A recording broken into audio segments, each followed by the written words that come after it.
warra Wangeelaati.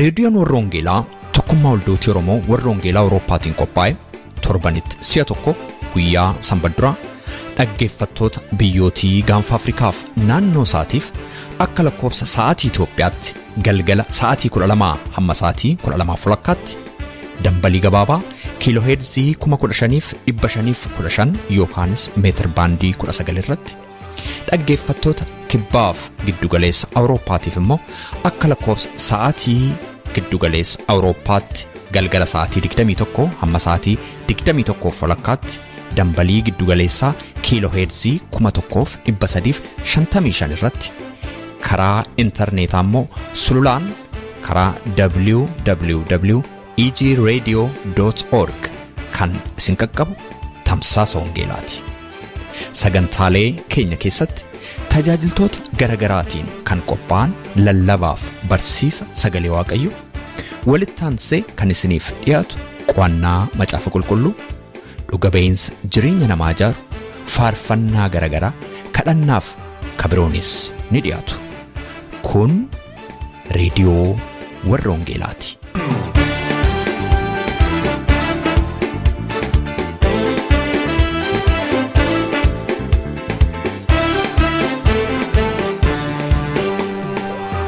Harka fuunee attam jirtuu jaallatamtootaaf kabajamtoota dhaggeeffattoota keenya as magaalaa Oslootti kan argamu stuudiyoo keenya irraatii nagaan keenya isin qaqqabu raadiyoon warra Wangeelaa qophii sharraa qabattee kunoo dhiyaatteetti. Sagantaa keenyaa ergaa sagalee Waaqayyootiin jalqabneetnu maree faarfataa Phaawulos Taganyoo wajjin torban lamaaf erga isinii dhiyeessaa turree booda torban darbe immoo sababa sagantaa addaatiif addaan kunnee turreetii itti isinii fufna. Maree har'a Phaawulos wajjin goonu irratti waaqeffannaa keessatti faarfannaa waliin kan adeemu sochii qaama yookaanis afaan Ingiliziitiin daansii ilaalchisee maree goona. Faarfannaan, muuziqaan, meeshaan muuziqaa, daansiin hundumti isaa Waaqayyo ulfina isaatiif uummate. Garuu seexanni mana Waaqayyoo keessaatii hateetu erga ba'ee booda dhimma biraatiif oolchatee jedha Phaawulos maree keenya irraa keessatti. Maree barumsi guddaan irraa argamu kana yeroo isaa eeggateetu dhiyaata. Ergaa sagalee Waaqayyoo har'aa immoo kan nuuf fidan hojjetaa Wangeelaa Afoorq Taaffaseeti.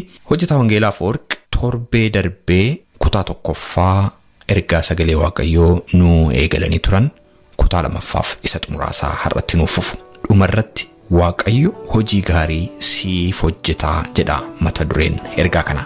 Lafa hin dhume hin raawwate jedhametti Waaqayyo keenya Waaqa dubbii garagalchuu danda'udha jedha. Faarfannaa garaa sagalee Waaqayyootti akka nu ceesisuuf isiniif illee gooftaan dubbii garagalcheera jedha kan nu faarfatu faarfataa Phaawulos Tagany. Egaa sagantaa keenya wajjin yeroo eebbaa qabaadhaa kan isiniin jedhu immoo qopheessaa sagantaa kanaa ana Roobsa Makkooti. Gooftaan dubbii garagalcheera diina kootti dalgagaleera. Gooftaan dubbii garagalcheera diina kootti dalgagaleera. Seera seera kootolcheera kaaree kan diinaa garoora lafaare taphee isaan nabsiiseera anis galaata deesseera. Gooftaan dubbii garagalcheera diina kootti dalgagaleera. Gooftaan dubbii garagalcheera diina kootti dalgagaleera. Seera seera kootolcheera kaaree kan diinaa garoora lafaare taphee isaan nabsiiseera anis galaata deesseera. Seekapeena chaabuhee.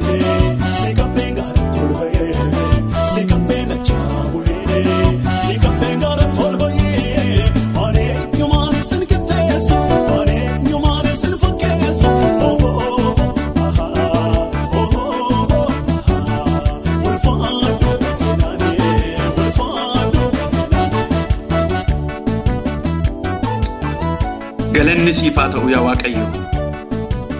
Torban kana immoo jireenya keenya nagaatti eddee ammas fuula kee duratti iddoo sagaleen kee dhaga'amutti iddoo sagaleen kee dubbatamutti waa walitti nu qabdeef maqaa gooftaa maqaa Yesuus Kiristoosiin galanni ulfinni bara baraan maqaa keetiif haa ta'u.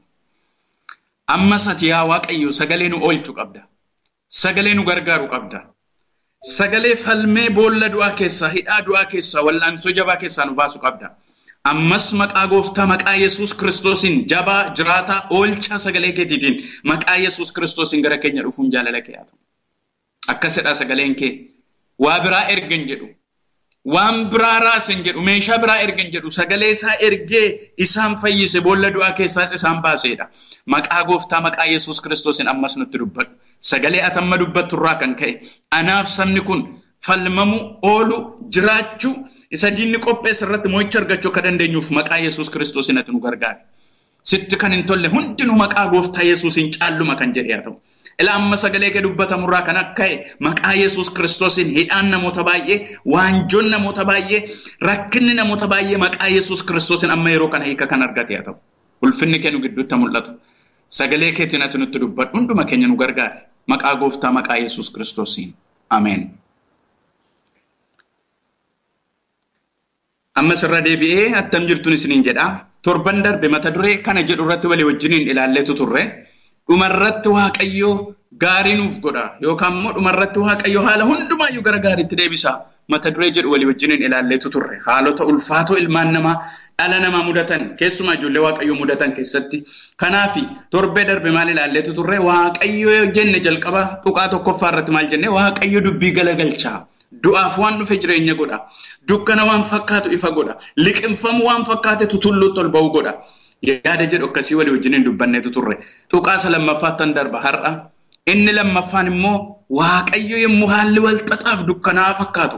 Yeroo dhumaa yemmuu fakkaatu Waaqayyo inni lammaffaan immoo sagalee erga Waaqayyo. Waaqayyo waan baay'eetti rakkatu yeroo nu oolchuu barbaadu. Nu oolchuudhaaf, nu falmuudhaaf, kun du'a sanuu jennarraa nu baraaree jireenyatti nu eeguudhaaf, akeeka isaan irratti fiixaan baasuudhaaf Waaqayyo wanti inni godhu waan biraa miti sagalee erga. Akkasidha sagalee Waaqayyoo keessaa yemmuu laaltan hojii ergamoota boqonnaa 27 isan jalqaba irratti kaasettan deebi'a. Hojii ergamoota boqonnaa 27 lakkoofsa 13 kaaftanii yemmuu dhattanii ilaaltanii yeroo kanatti yeroo Phaawulos gara Roomaa dhaqaa jiruudha. Yeroo inni itti oliyyannoo fudhate gara Roomaa dhaqaa jiruudha jechuudha.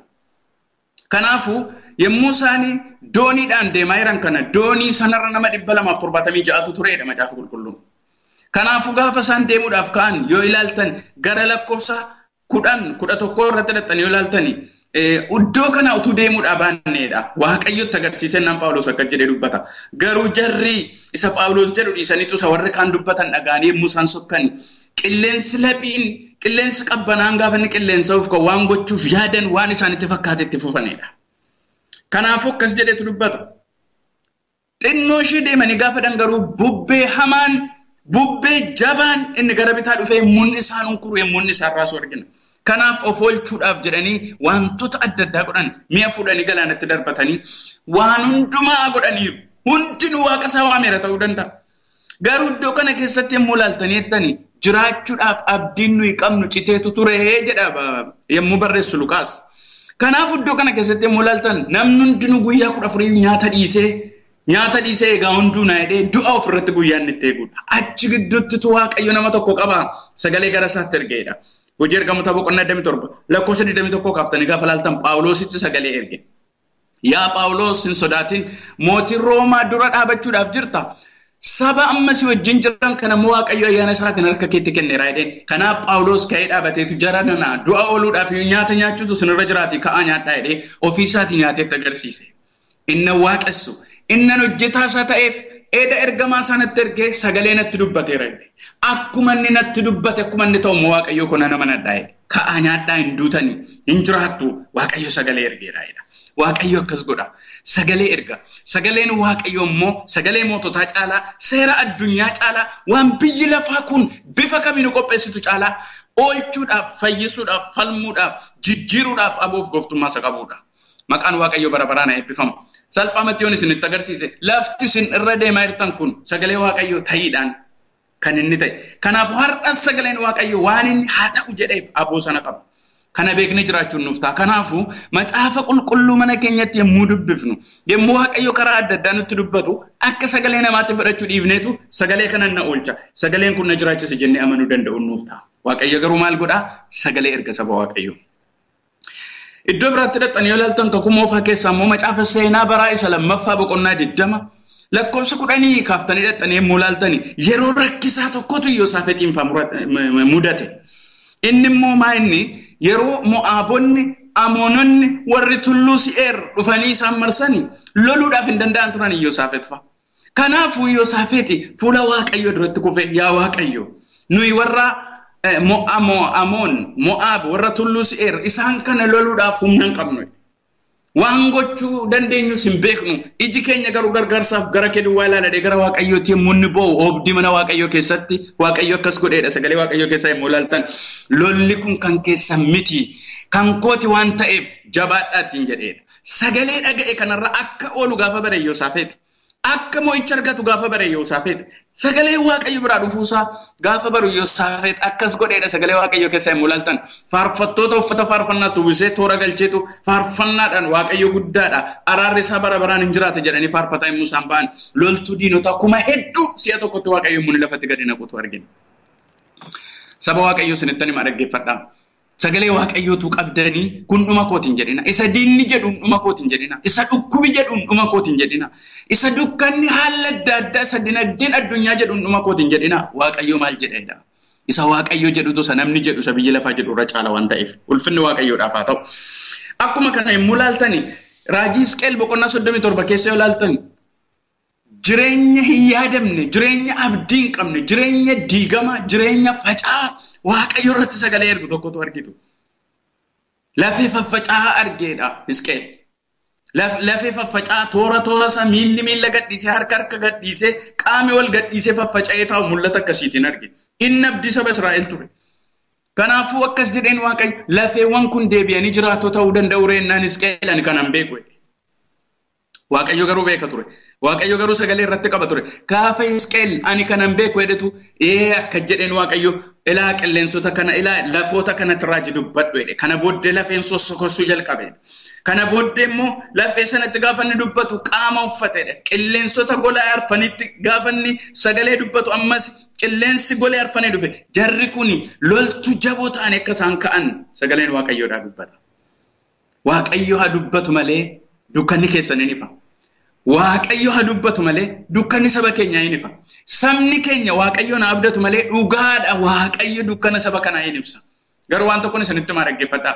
Waaqayyoon hamma eeggannu, Waaqayyoon hamma barbaaddannu, Waaqayyoon hamma kadhannu keessatti kan kun ta'u. Kanaafuu amantoonni Waaqayyoon amanna jettan waa'ee saba keenyaa waan biraa falmii biraa keessa lola biraa keessa xiiqee biraa keessa lixuu dhiifne Waaqayyo waa'ee keenya waa'ee saba keenya maal jetta yenne Waaqayyo waa'ee saba keenyaatiif sagalee qabamayyuu isinittan hima. Ammallee abdiin jira waan ta'eef ammallee Waaqayyo carraa nuu kenneera waan ta'eef maqaan Waaqayyo galateeffamu. Kanaafi Waaqayyo sagalee erga isiniin jechuufan jedhe. Itti dabaltanii gara seera ba'uu boqonnaa 14 lakkoofsa 13 kaasee hamma 20tti dhaxxanii yoo ilaaltaniittan yeroo baay'ee fokkisaa tokkotu Israa'eliin mudate saba Israa'eliin. Yeroo san biyya Kana'aanitti deemuudhaaf kaan guyyoota muraasa booddee Fara'oon loltoota isaa fudhatee booddeedhaan hordofaa akka inni dhufe sagaleen Waaqayyoodhaa yemmuu inni dubbatu argina.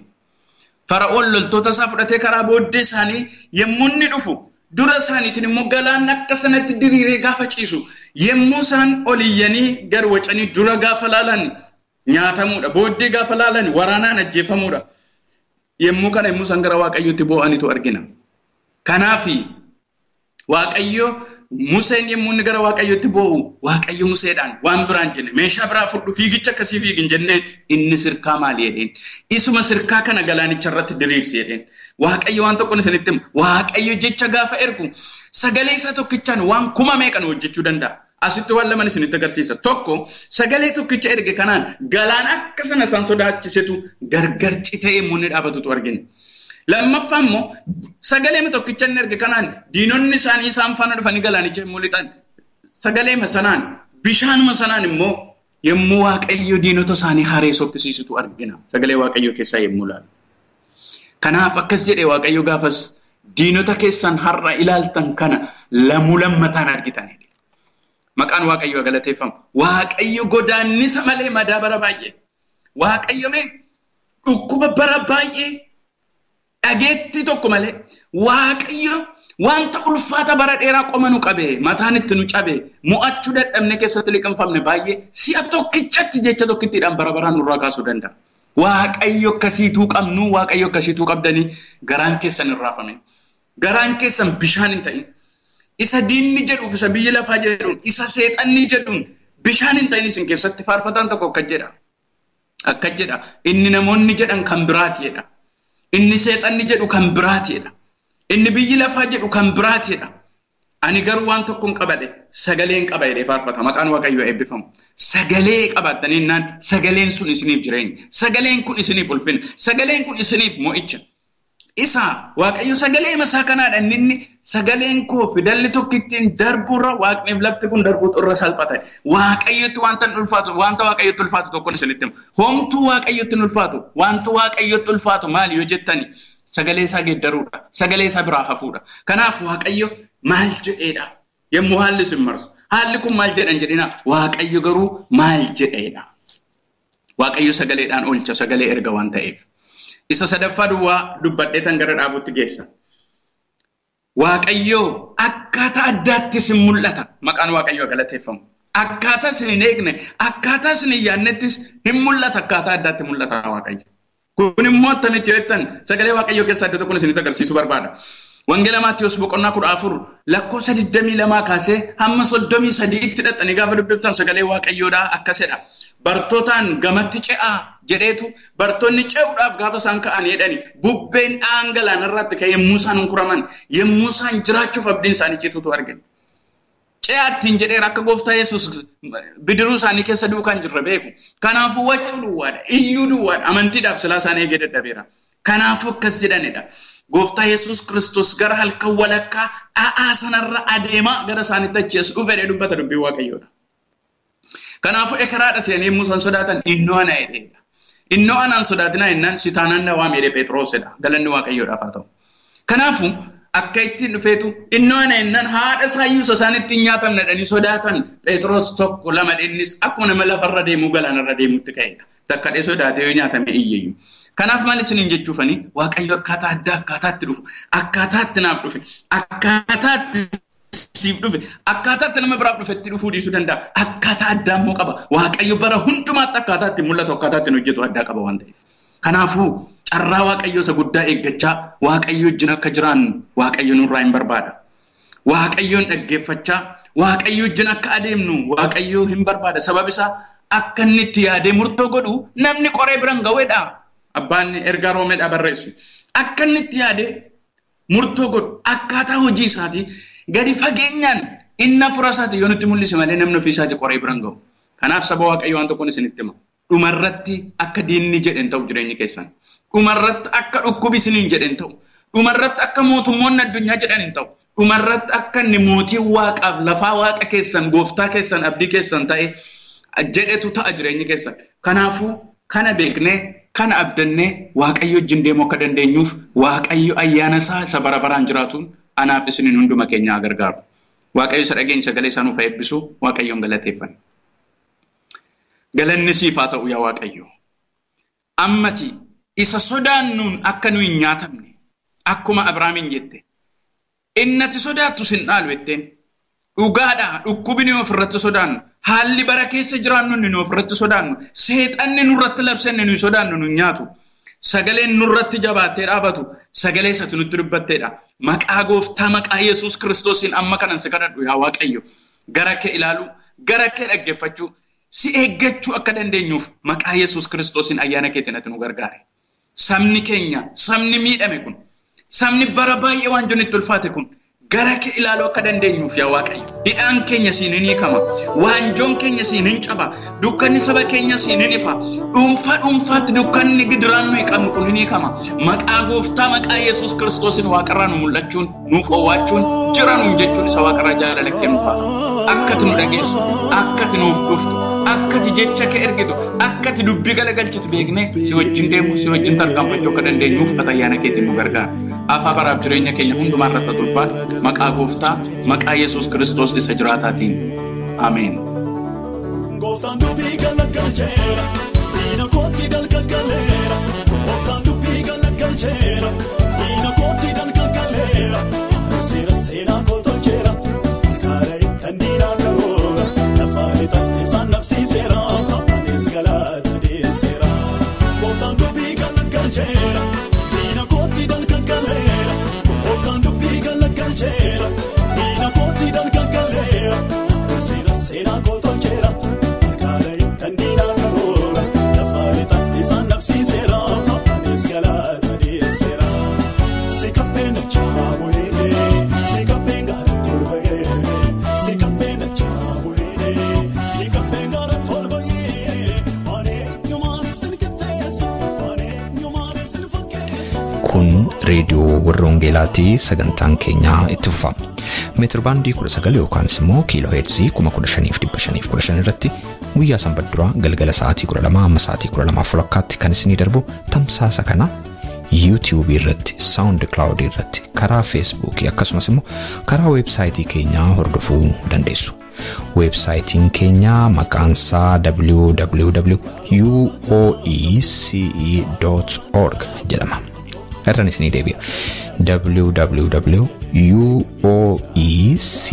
www.uoece.org jedhama.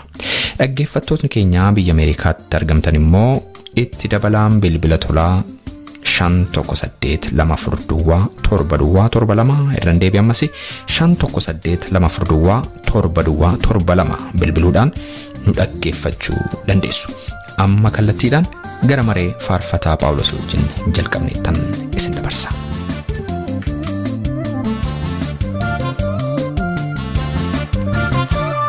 Kenani gari de bidugana bai fa birarufa Kenani gari de bidugana bai fa birarufa Kenani gari de bidugana bai fa birarufa Kenani gari de bidugana bai fa birarufa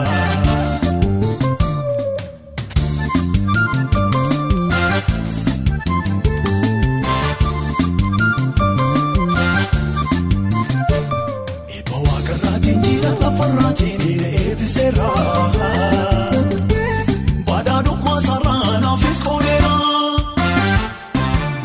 ipo wakarati jida la farati de ebisera badadu masarana fiskolera ini rafatu hindagatu wanti ninafkode hetu kenani gaari de biduga na bai fa birarufa Bidugana bai fa birarufa Kenani gari de bidugana bai fa birarufa Kenani gari de bidugana bai fa Mee amma gawaa'ee yeedaloodhaaf waa'ee yeedaloo faarfannoota kaasneerra. Waa'ee uffata aadaa uffatanii faarfachuus nu taphachiisteetta Phaawulos. Waa'ee sochii yeroo faarfatamu sochii ta'utu jira waldaa keessatti. Amma dur harka kanaa gadi jedhanii bitaadhaa gara mirgaatti mirgaadhaa gara bitaatti sochoosuuf jira. Maal jedhama? Shubbisa yookaan immoo shibshabaa jedhama. Amma immoo yeroo dhiyoos immoo bifa shaggooyyee kan fakkaatu. Harka fuunduraa fi teellaatti golchuu. Al tokko immoo dhiichisa naannoo Jimmaa kan fakkaatu akka kanatti.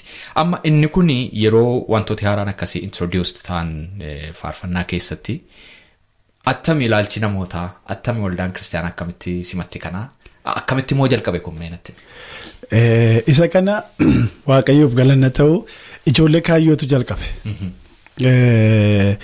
Akkas sochiisa kan shaggooyyee kanaa si jaallanne kuufuu dadhabne si jaallanne kuufuu dadhabne faarfannaa dhugaa faarfatanii ijoolleen kaayyoo shaggooyyee kana jedhu turan. Shaggooyyee kanaanitu socho'u turan. Bifa kanaan fiilm goonee gaafa baafnu namooti amma sila seen jedheera jijjiiramni goda dhufee baay'ee gaarii haala gaarii hundee gaarii nu qabataa dhufeera waan ta'eef isa kanarratti baay'ee badaa nuun qorre. badaas nunnaasifne kan nunnaasisuu malu sana ture baay'ee nunnaasifne sun haa ta'u malee nuti kaayyoo keenya galma keenya gooftaanis nuti dubbatee waan jalqabneefi waa'ee sochiif waa'ee uffataa kan caljannee lafaa kaaneematti galle miti agartee faayidaan wangeela keessatti waldaa kiristaanaatiif qabu tilmaamneetu faayidaan isaa caalee argamne innaan itti linne malee qilleensumarraa kaanee miti yeroo sana sichaadha. Amma isa kan amma sochiin addaatummoo dhufe sochii kan dhiichisa kan jimmaatu jira. Isa kana Harargee Shaggooyyee kana jira. Isa kan immoo gaafa dhufu uudhan namoonni tokko anama gaafa waldaa keessatti faarfadhee faadeemu maali yaa Paawulee maali inni sun sirba nu jalaa si jalaan fakkaannee ree naan jedhu. Isa kamtu innati sila jettee naan jedhu amma waldaadhaa lafa hundumaatti jecha Shaggooyyee jechaan jedha. Kan ijoollee kee iyyuu xinnaattee naannatilleeyyuu immoo keessa buutee oonaan maarree afachaa isa kamtu sirriidha jettanii yaadduu jedhee gaafadhu isa shibshabaa sila jenne sana. Maaliif? Inni eessaa dhufee inni immoo maaf qulqulluu ta'e inni kun xurii ta'ee jedhee gaafadhu deebii hin qaban. Fakkeenyaaf inni sun amma iskittaa yookaan daansiisa jedhan sana beektamni isarraa dhufe. Leensaan isa kana gaafa ibsitu baay'ee irraa bareeda baay'ee waan gadi fagoo tokko dubbatte si argatteetu dubbachiifte baay'ee sitti himte seeni mudhiitti sabbata naxalaa hidhatanii isa jedhan sana isa buusan sana. Leensaa wajjin isarraa dhufe. Gawa gooftaan yeroo nuu kenna deena adatti naafuuf. Eeyyee warra Goojjamee warra Gondariitu iskittaa jaallata. Mitiree achirraa dhatu dhufe waldaa keessa immoo harka duwwaa ta'e shaashii yookaan naxalaa of harkaan qaban malee. Gadi Jedhamee harki bitaa mirgatti dadarbatamee gaafa buufamu suni agartee isa sanarraa dhufe. Ammas hin danda'amanni kunis innis qulqulluu inni kun immoo maaf xurii ta'e maaltu xurii isa godhere. Sochiinoo sochiidha. Kan dhiyaate ulfina waaqayyoo. Ulfina gooftaatoo. Ulfina gooftaatiifoo qulqulleessinee saafoo gochaa jirraati. Isa kamtu qulqulluudha isa kamtu xuriidha. Kanaaf namooti isa kanarrattis baay'ee itti ilaalcha gaarii godhataniiti baay'ee gammannaa. Amma dhaloota ammaa immoo akkasila jennee namni kan mataasaa jaallata sattiin dhalate jaallata dhiiga isaa keessa jira sochii ta'uu uffata ta'uu nyaata ta'uu afaana ta'uu isa keessa saatii isa kan saatii sattiin uumame sanaan yoo itti dhiyaatte baay'ee sisimata si ergaa keessimata jenneerra sila. Amma egaa Oromoon egaa baay'ee bal'aadha. Sochii kan warra Gujii mootoo argite miilli hin hafuu mudhiin kun hin hafuu siiqqee qabatanii ka Booranaa akka kana amma see tokko Boorana irratti kruseedii guddaa tokko qopheessine. Great Commission wajjiniin jechaadha. Achitti uffata aadaa kun fudhadhee dhaqan achumaan iyyuu mana hidhaa biyyuma sana Yaabeelloo irraa dhaqeen uffata sana bitadheen. Mana hidhaatii gurguru. Eeyyee. Siiqqee qabadhee isa kan abbaa gadaa sanas ofitti kaawwadheen faarfachuu jalqabe. Guyyaa 5 ture sagantaan. Guyyaan 2 gaafaafuu abbaa gadaatii fi waamicha waraqaa waamichaa ergineef. Abbaa gadaa isa amma hojiirra jiruu fi isa ittaanee muudamuuf. Lamaan isaanii dhufe waan sidhibu keessaa. Uffatuma aadaa uffadheen waltajjii irratti argame. Biyya keessa wal geereedha. Staadiyoomiitti ture sagantichi. Yeroon uffata kan uffadhee deemu warra pirogiraamii sana qindeessan keessaa namoonni nama orman jiru. Afachaa waan kana sinitti himaati badiisaas bu'aasaas booddee argituuti. Booddeen sinitti himaati yeroon hin turre. Inni gaafa uffata sana dhaqee uffadhee jira taa'u. Haa ta'u malee biyya keessa dhagaameera agartee warri peentee uffata Oromoo uffattee faarfachuu tajaajiluu jalqabdeetti waan jedhamu dhagaame yeroo sana girree dhufe namni. Kanaan qabannee mee maaliif abbaa gadaaf waamicha goonu inni akkuma tasaa waraqaa ergameef abbaa gadaa lamaanuu dhufan. Wangeela dhagaa immoo dhageenya. Uffati sun amma laamma namame eessaa kan harkiseenuu fidela wangeela jala fideenuu kaa'e. Kanaaf sochiin baay'ee mormamoon qabu sochiin amma ijoolleen keenya socha'anii faarfatan kun amma ulfina gooftaaf ta'eetti badiin qabu. Eeyyee isa kana kan biraan immoo sirba fakkaataa kun kana fakkaataa warra jedhaniif ammas waan tokko dubbachuun barbaada. Jalqabumaa jalqabee muuziqaan daangaa kanaa achi kan sirbaatii daangaa kanaa achi immoo kan faarfannaati. Waan jedhamu hin jiru. Waan jedhamu hin jiru. daangaa asii achi kan sirbaa asii achi kan faarfannaa jedhamu hin jiru. Jalqabumti isaa oriijinaalii uumamni isaa muuziqaan waaqayyoof dhalate waaqayyo tofiisaati uummate Ziqqeel boqonnaa 28 raajii Isaayyaas boqonnaa 14 dhattee yoo laalte. Luusifar gaafa uumamu sagalee masanqoo sagalee muuziqaaleen jiran hundinuu isaa wajjin uumaman. Inni gaggeessitu waaqeffannaa waan tureef ergamoota isa jala jiranii wajjin dipaartimentii waaqeffannaa kana kan gaggeessu isa ture waan ta'eef isarratti baay'ee ergamaa cimaa ture. Vookaalii bareedaa qabaa. Muuziqessaa beekamaadhas. Waaqayyo gaafa ergamaa kana uume muuziqaas isaa wajjiniin uume. Agartee gaafa egaa of tuulummaan garaa isaatti dhalatee gaafa fuula waaqa duraa gad darbatamu beekumsa isaa sana wajjiniinitu gad darbatame beekumsa isaa keessaan furanne waaqoo. Beekumsa kee xureessitee ittiin jedha Ziqqeel gaafa dubbatu beekumsa muuziqaa isaa jechaadha taalentii isaa sana xureesse waan xuraa'uma sana xureessee fudhatee dhufee hojii xuraa'ummaa irra oolche biyya lafaa kana keessa hatee ba'e. Waldaa keessaa abbaa kee biraa hatamee ba'e muuziqaan. Meeloodiimti muuziqaa jedhame kanaaf. Kuni kan sirbaati waldaa kiristaanaa keessaa ba'e wanti ittiin biyya lafaa amma ittiin lafa dhiitaniif lafa raasan kun. Kanaaf kan gochaa jirtan boojuu deeffachaa jirtu. Boojuu deeffataa haleluuyaa ameen. Waldaan kiristaanaa kana dura ciistee turte raftee turte boojuusee ormatu itti fayyadamaa ture bineensichatu biyya lafaatiif kunoo mootummaa isaatiin babal'ifate. Muuziqaan iddoo guddaa qaba gartee mootummaa waaqayyoo keessattis mootummaa dukkana sana keessattis. Muuziqaa kana amma nuti as deeffataa jirra muuziqaa hatamee bahee sanadhatu waldaan kiristaanaa amma deebisaa jirra. Haleluuyaa. Baay'ee dinqiidha. Maqaan waaqayyoo gooftaa machaa kan eebbifame haa ta'u. Phaawulos guddaan gammada. Egaatii ammas atti dabalannee haasofneerraa haasaa keenya garuu faarfannaa tokko malee hin xumurru. Mee maal nuun jettaa? Faarfannaa ijoollee koo faarfadhuuree. Baay'ee natti tola. Waaqayyoo koo da'oo dhagaa isanitti. Kooluu galeedhaa fayyina koo tiifiin faccisaa iddoon dhokannaa kootiisuma waaqummaan taanaan maaltu si fakkaata guddummaan taanaani maaltu si fakkaata abbummaan taanaani maaltu si fakkaata jabinaan taanaani maaltu si fakkaata maaltu si fakkaata maaltu si fakkaata. Nu harkaa fudduu galataa yaa waaqayyoo aangoo ani soonaan sin jaalladha yaa waaqayyoo aangoo ani soonaan sin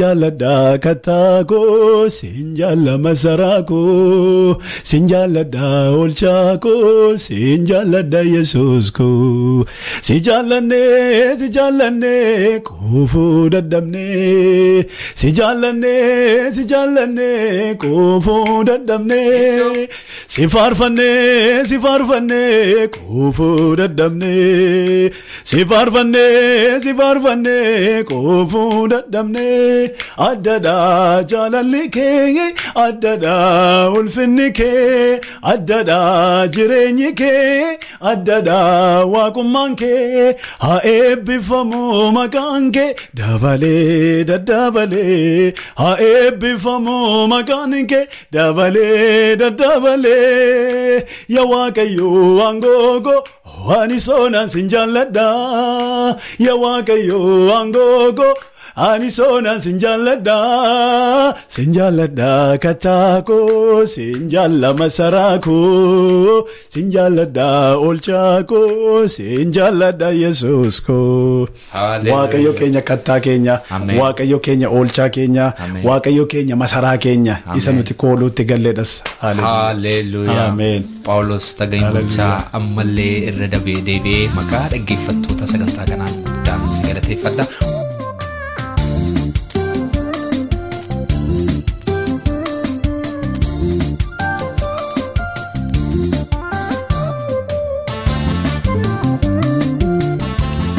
Dhaggeeffattoota keenya sagantaa keenya irratti akka eebbifamtan abdii qabna.